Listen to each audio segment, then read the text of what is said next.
Chinese undermine human rights culture. I live and work in West Africa. For the past couple of years, I've been watching the Chinese enter the country to meet with the local politicians and warlords. The Chinese government is buying influence all over the globe. Don't worry, this is not an anti-Chinese thing. They are not any different than any other government. In any case, what is relevant here is their impact on African affairs. The Western international community uses infrastructure loans and development projects as leverage in exchange for human rights strictures. What happens if you introduce a lender who considers that irrelevant? Enter the Chinese. They don't care if West African governments behave in exchange for investment. The Cold War divide continues. The West has its own imperatives while the East has others. Now, the states can play the East and the West against each other again while the population continues to suffer human rights abuses.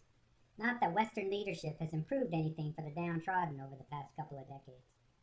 We can already notice the difference during international conferences and meetings. Having access to a non-judgmental banker makes it difficult for the Westerners to dictate lending terms to the abusive governments.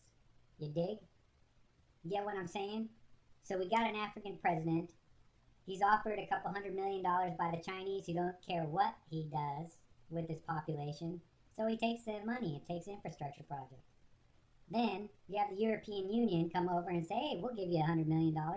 We'll help you build your infrastructure, but you have to respect human rights abuses and do the following things, X, Y, Z.